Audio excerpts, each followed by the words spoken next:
대부분의 의료역에서는 먹어서 좋은 건 없어요. 안 먹어서 좋은 것만 있습니다. 그렇군요. 네. 저 먹어서 좋아진다는 건 대부분 거짓말이거나 약장사라고 생각하시고 현대사회에서는 피해야 될 음식만 있습니다.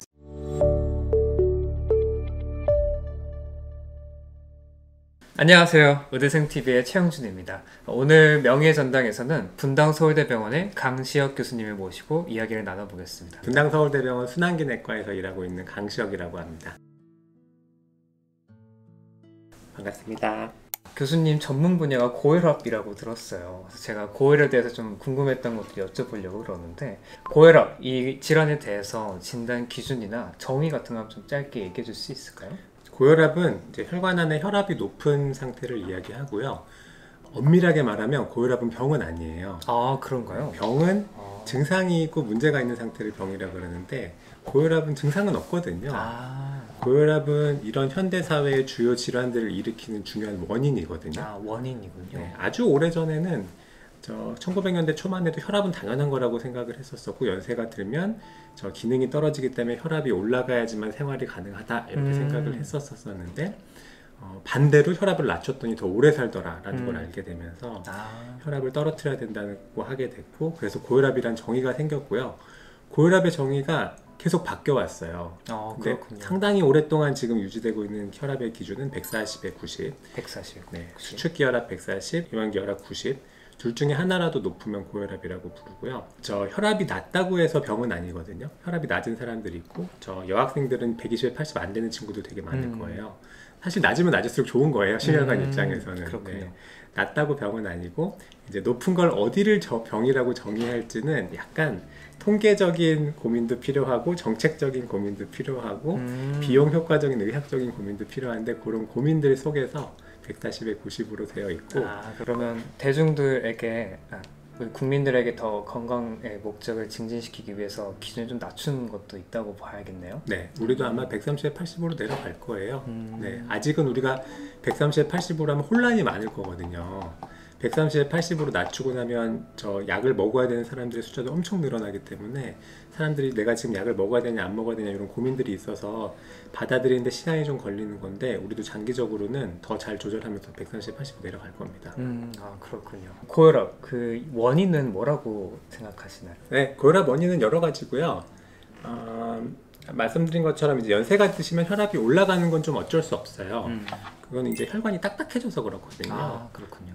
심장에서 피를 짜줬는데 혈관이 충분히 늘어나지 못하니까 혈압이 올라가는 거고요. 그런 게 이제 연세가 드시면서 생기는 변화가 첫 번째고요. 일단 일반적으로는 남자가 여자보다 조금 더 높고요. 유전적인 소인은 당연히 있습니다. 가족들 혈압이 있으면 나도 혈압이 더 높고, 역학조사를 해보면 한 30% 정도 유전적인 소인이 설명한다고 30% 정도 이야기해요. 그런 게 이제 제일 내가 어쩔 수 없는 요인들이고요.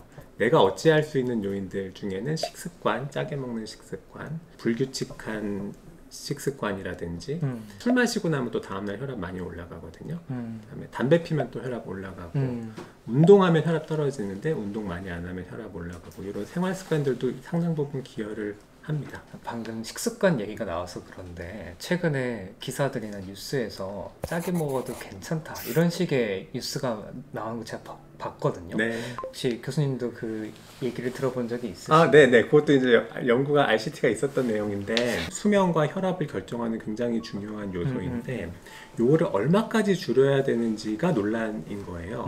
우리 기준에서는 무조건 적게 드시는 게 좋고, 그 WHO 기준보다 낮게 드시는 분은 한국 분 중에 많지 않기 때문에, 우리 사회에서는 적게 드시라고 말씀드려요. 음식이 뭐 딱 하나만 보고 판단할 수 없고 복합적인 형태로 있으니까, 그걸 봤을 때 가장 큰 요소는 나트륨이고, 그 나트륨이 한국 기준에서는 어떻게든 낮추는 게 이득일 가능성이 높다. 맞습니다. 이해했습니다. 그러면 유전적인 원인이 한 30% 정도, 나머지는 저희가 컨트롤 할 수 있는 거라고 생각하는 게 좋을까요?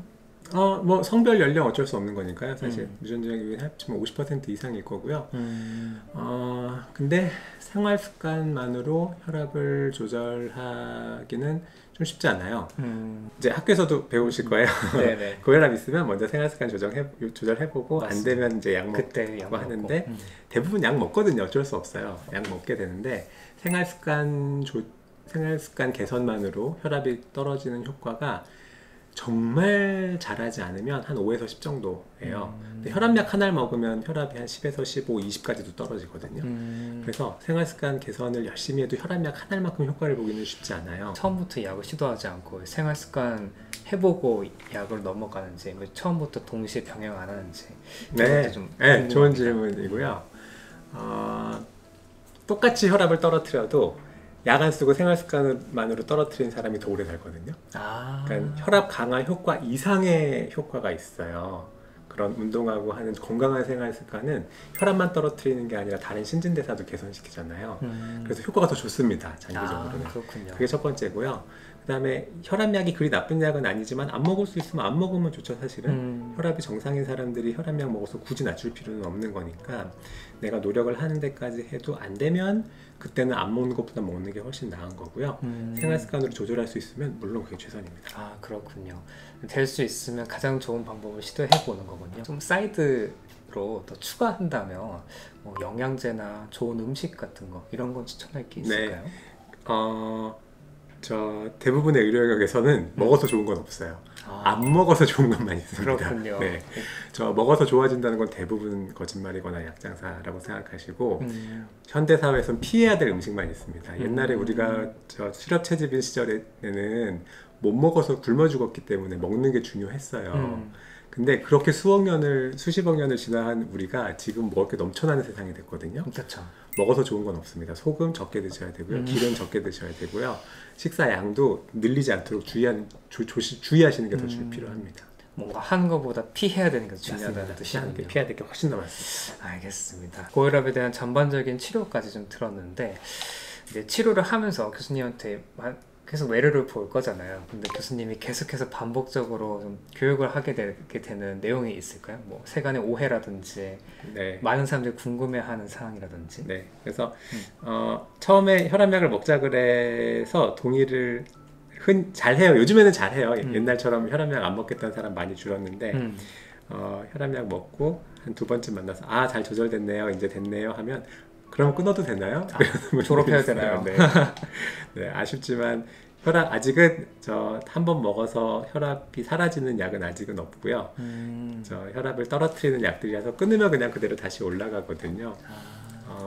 혈압약은 그냥 계속 드신다고 생각하셔야 되고 물론 본인이 노력하셔서 아까 말씀드린 생활습관 관리를 통해서 혈압이 떨어지면 끊을 수 있어요. 못 끊는 거 아닙니다. 혈압약이 무슨 마약처럼 막 의존도가 있거나 중독성이 있거나 그런 약은 아니거든요. 근데 이제 체질이 바뀌지 않으니까 계속 먹어야 되는 거고요. 그렇게 생활습관 조절을 잘 하기 어려우니까 보통은 혈압약을 계속 드셔야 되고 연세가 드시면 혈압약은 보통 늘어날 수밖에 없습니다. 교수님, 그러면 이 고혈압 굉장히 무서운 건 알겠는데 우리가 딱 의심할 수 있는 증상 같은 게 있을까요? 증상이 없어요. 그래서 병이 아니라 위험인자라고 말씀드리는 거고요. 그렇군요. 증상이 없지만 수치가 높기 때문에 조절해야 되는 위험인자고요.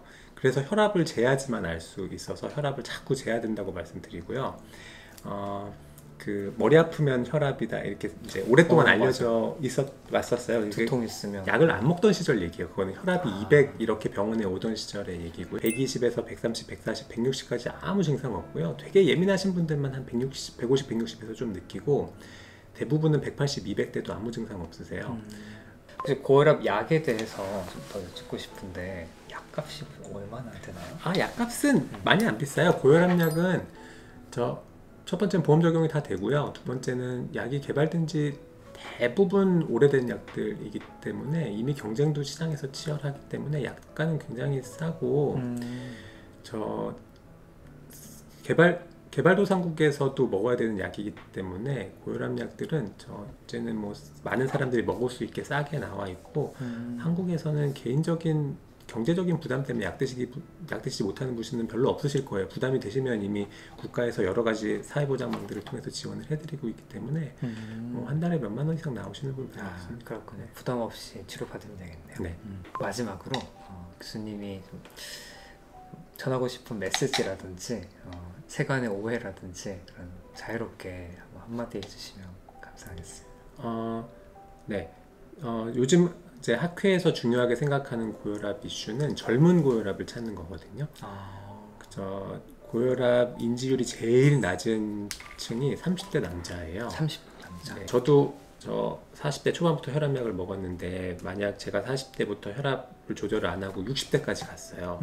그럼 그 높은 혈압으로 20년을 방치한 거잖아요. 그쵸. 그래서 그 기간 동안 내 혈관은 망가질 대로 망가져 있기 때문에 혈압이 낮은 채로 60대에 온 사람하고는 결과가 다를 수밖에 없습니다. 그래서 젊은 고혈압을 찾는 게 우리 요즘 학회의 중요한 이슈고, 그래서 저 젊은 친구들도 혈압을 자주 재야 된다. 교수님 오늘 설명 잘해서 너무 감사하고 사회를 잘 봐주셔서 아닙니다. 그런 것 같아요. 저희 그럼 이번 영상 이렇게 마치도록 하겠습니다. 감사합니다. 감사합니다.